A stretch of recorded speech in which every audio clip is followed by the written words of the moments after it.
Hello aspirants. अगर आप UGC net history दिसंबर 2026 की प्रिपरेशन करना चाहते हैं और वो भी बिना एक भी रुपए खर्च किए, तो आप बिल्कुल सही प्लेटफॉर्म पर हैं। मैं आप सभी का स्वागत करता हूं आप सभी के अपने इतिहास सागर चैनल में। यहाँ हम यूजीसी नेट हिस्ट्री के पूरे सिलेबस को एग्जाम पर्सपेक्टिव से पढ़ेंगे, हर टॉपिक को सिंपल लैंग्वेज में समझेंगे, इम्पोर्टेंट फैक्ट्स डिस्कस करेंगे और साथ ही पीवाईक्यूज पर भी बात करेंगे, सो दैट आपकी प्रिपरेशन स्ट्रांग हो और बेहतर ढंग से पूरी हो सके। आज का हमारा जो ये टॉपिक है, ये किसी भी एग्ज़ाम का सबसे इम्पोर्टेंट टॉपिक है, जो कि उस एग्ज़ाम की तरफ हमको आगे लेकर जाता है। वो है उस एग्ज़ाम का सिलेबस। उस टॉपिक पे पहुँचने से पहले मैं आपको ये बता देना चाहता हूँ कि मैंने ये चैनल स्टार्ट क्यों करा। मैंने ये चैनल इसलिए स्टार्ट करा क्योंकि जब मैं इस एग्ज़ाम की प्रिपरेशन कर रहा था, तो यूट्यूब पर मुझे कोई भी ऐसा फ्री में कंटेंट अवेलेबल नहीं था।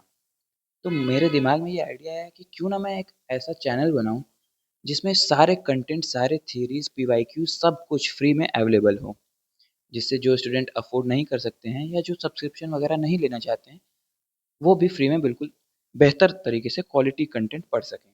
तो इस वजह से मैंने ये चैनल बनाया। अगर आपको हमारी क्लासेस पसंद आएँ और लगे कि ये आपकी प्रिपरेशन में हेल्प कर रही हैं, तो वीडियो को लाइक ज़रूर करिएगा, चैनल को सब्सक्राइब कर लीजिए और इस वीडियो को अपने उन दोस्तों के साथ भी शेयर करिएगा जो यूजीसी नेट हिस्ट्री की प्रिपरेशन कर रहे हैं।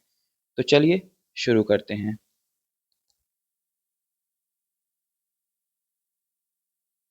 जैसा कि आप सभी को स्क्रीन पे दिख रहा है और आपको वैसे भी पता होगा कि यूजीसी नेट का जो एग्ज़ाम है उसके सेकंड पेपर में 10 यूनिट्स होती हैं। टोटल 10 यूनिट्स होती हैं और जिसमें से 100 क्वेश्चन पूछते हैं और वो सारे जो आपके होते हैं वो पीवाईक्यूज होते हैं, सॉरी एमसीक्यूज होते हैं। तो बेसिकली अगर हम देखें तो हम सीधे यूनिट पे चलते हैं। ये जो भी अभी आपको स्क्रीन पे दिख रहा है, ये सारे टर्म्स जो हैं वो जब हम सारी यूनिट कंप्लीट करेंगे तो उसमें सब में ये आएगा, उसे मैं बहुत ही बेहतर तरीके से एक्सप्लेन करूंगा। यूनिट 1 से लेके अगर यूनिट 3 तक देखें, यूनिट फर्स्ट से यूनिट थर्ड तक, तो बेसिकली ये आपका एंशियंट इंडिया का पार्ट है। यूनिट 1 में जो है वो मेनली सोर्सेज पे हम बात करेंगे, जो कि एंशियंट इंडिया के सोर्स होंगे। सोर्सेज में मैं अभी आपको समझा दूं तो जो मेनली अगर आप देखेंगे तो लिटरेरी सोर्सेज जो होते हैं, और आपका जो सबसे इम्पोर्टेंट और ऑथेंटिक होता है वो होता है आर्कियोलॉजिकल सोर्सेज।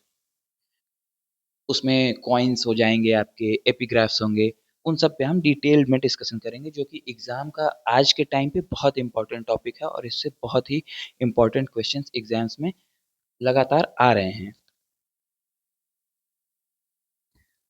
यूनिट फर्स्ट से लेके यूनिट थर्ड तक यहाँ हमारा सफ़र शुरू होगा स्टोन एज से, और अगर थर्ड यूनिट तक आप जाएंगे तो आप देखेंगे कि गुप्ता, लेटर गुप्ता और जो भी डायनेस्टीज हैं, बिल्कुल उस पे हम चर्चा करेंगे और ये सारा कंटेंट आपको फ्री में अवेलेबल होगा। इसके बाद जो हिस्ट्री को हमने बांट रखा है 3 पार्ट में, टोटल 3 पार्ट है। तो फर्स्ट पार्ट आपका है एंशियंट हिस्ट्री, सेकंड पार्ट है मेडिवल हिस्ट्री, जो यूनिट 4 से लेके यूनिट 6 तक है, जिसको हम डिटेल में देखेंगे। यहाँ सोर्सेज होगा, आर्कियोलॉजिकल सोर्सेज होगा, सारी चीज़ें होंगी। जो फॉरेन अकाउंट्स है, जो फॉरेन से जो ट्रैवलर्स आए हैं उन्होंने क्या लिखा है, वो सब, उन सब चीज़ों के बारे में हम अच्छे से डिस्कस करेंगे। फिर उसके बाद एडमिनिस्ट्रेशन है, इकोनॉमिक्स है, सारी चीज़ें उस टाइम पे दिल्ली सल्तनत से लेकर के आपका मुगल काल तक पूरा जो भी है सबके बारे में पूरा डिटेल से पढ़ेंगे, जो आपके सिलेबस में है, आप अपने स्क्रीन पर देख सकते हैं। विजयनगर एम्पायर के बारे में पढ़ेंगे, उसके important ruler Devaraya, Devaraya second, Krishna Deva Raya, उस टाइम पे कौन ट्रैवलर्स आए, इन्होंने क्या लिखा, एग्ज़ाम की जो डिमांड है बिल्कुल उस अकॉर्डिंग, उस टाइम का जो कल्चर है, उस टाइम की जो सोसाइटी है, सूफ़ीज़्म, भक्ति मोमेंट, ये सारी चीज़ें हम वन बाय वन करके पूरा सिलेबस कंप्लीट करेंगे। ये तो एक इंट्रोडक्टरी वीडियो है, तो इसलिए मैं इस सिलेबस सिर्फ़ समझाने की कोशिश कर रहा हूँ और ये सिलेबस आपको टेलीग्राम चैनल पे भी मिल जाएगी इसकी पीडीएफ और उसका लिंक मैं टेलीग्राम चैनल का लिंक मैं आपको डिस्क्रिप्शन बॉक्स में दे दूँगा। जो सोशल जो डिस्क्रिमिनेशन था, किस तरह से समाज का जो वर्गीकरण था, वो सारी चीज़ें, सब कुछ कंप्लीटली इसमें पढ़ेंगे। जो स्त्रियों की उस टाइम पे क्या स्थिति थी, वो सब चीज़ें देखेंगे। और अब इसके बाद सबसे इम्पोर्टेंट जो है, वो है हमारा मॉडर्न हिस्ट्री। यूनिट 7 से लेके यूनिट 9 तक, 7th, 8th और 9th सोर्सेज़ जो है वो आपके हिस्ट्री की बैकबोन है। वो चाहे एंशिएंट हिस्ट्री हो, मेडिवल हिस्ट्री हो या फिर मॉडर्न हिस्ट्री हो। तो यहाँ पे भी आप देखेंगे सबसे पहले सोर्सेज़ की ही बात होगी। लिटरेरी सोर्सेज़ हो गया, आर्कियोलॉजिकल सोर्सेज़ हो गया या फॉरेन अकाउंट्स जो हो गए, वो सब के बारे में आगे चर्चा होगी। 1857 का रिवोल्ट, क्या उसके कारण थे, कहाँ से शुरू हुआ, ये सब कुछ डिटेल में डिस्कस करेंगे। उसके बाद फिर ईस्ट इंडिया कंपनी, बाकी सारी चीज़ें। यूनिट 8 में आप देखेंगे कि किस तरह से जो व्यापार था, जो वाणिज्य था, किस तरह से यहाँ पे उसका ओरिजिन हो चुका था, फिर अब वो धीरे-धीरे अपने डिक्लाइन की तरफ था। ये सारी चीज़ें आपको यूनिट 8 में देखने को मिलती हैं, जो आप अपने स्क्रीन पर देख सकते होंगे। वीमेन जो है वो आज के टाइम पे यूजीसी नेट का बहुत इम्पोर्टेंट टॉपिक है। इसको हम बहुत अच्छे से, बहुत डिटेल में अपनी क्लासेस में स्टडी करेंगे। यहाँ अब यूनिट 9 पे आते हैं, तो इसमें आप देख सकते हैं इंडियन नेशनलिज्म जो है, उसके ओरिजिन की बात की गई है। इंडियन नेशनल कांग्रेस जो कि बहुत ही इम्पोर्टेंट टॉपिक है। एक तरह से पूरे सिलेबस में ही बहुत सारी इम्पोर्टेंट चीज़ें हैं। मैं यहाँ पे उन चीज़ों को पॉइंट आउट कर रहा हूँ जो कि यूजीसी नेट के एग्ज़ाम के हिसाब से मोस्ट इम्पोर्टेंट चीज़ें हैं और अपनी क्लासेस में हम लोग सारी चीज़ें बहुत डिटेल में डिस्कस करेंगे। और उसके बाद सबसे इम्पोर्टेंट, सबसे खतरनाक और सबसे मज़ेदार टॉपिक, सबसे इंटरेस्टिंग यूनिट, जिसका वेटेज अकेले 10 नंबर का है। सिर्फ 1 यूनिट और 10 question, 10 question 20 marks,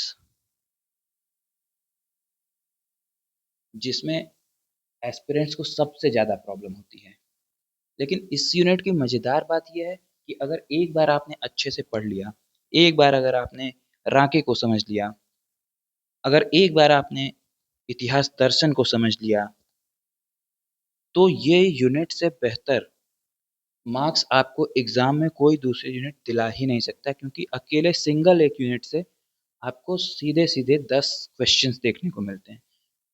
although pattern change हो रहा है, जून के एग्ज़ाम्स में बहुत कम क्वेश्चंस देखने को मिले थे, but you never know NTA कब चेंज कर सकता है। आप प्रीवियस एग्ज़ाम के पैटर्न भी देख सकते हैं, 7 क्वेश्चन, 8 क्वेश्चन, कभी 10 क्वेश्चन तो पूछता ही है। लियोपोल्ड वॉन राके, टॉयनबी, मार्क्सिस्ट हिस्ट्री क्या होता है, सबाल्टर्न हिस्टोरियंस क्या हैं, उनके कोर थॉट्स क्या हैं। अगर आपने इन सारी चीज़ों का कोर थॉट समझ लिया, तो फिर ये यूनिट आपको सबसे बढ़िया लगेगा और सबसे ज़्यादा मार्क्स जो आपका जनरेट होगा, वो यहीं से होगा।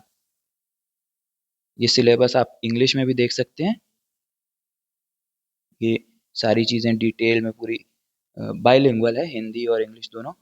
टेलीग्राम जो चैनल है, उसका लिंक मैंने सब्सक्रिप्शन में दे रखा है और वहाँ से आप ग्रुप को जॉइन कर सकते हैं और वहाँ पे ये जो आपको सिलेबस है, हिंदी में, इंग्लिश में, दोनों में वहाँ पे मिल जाएगा। तो अगर आपको ये वीडियो अच्छी लगी हो और आपको यूज़फुल लगी हो, आपको ऐसा लग रहा है कि ये आपकी प्रिपरेशन में हेल्प करेगी और बिना एक भी रुपए खर्च करे आप अपने यूजीसी नेट और जेआरएफ के एग्ज़ाम को क्लियर कर पाएँगे जैसा कि मैंने भी किया था। तो एक मेंटोर के तरह मैंने इस चैनल को बनाया है। प्लीज़ आप इसे लाइक करिए, सब्सक्राइब करना मत भूलिएगा और अपने दोस्तों के साथ शेयर ज़रूर करिएगा। Thank you so much.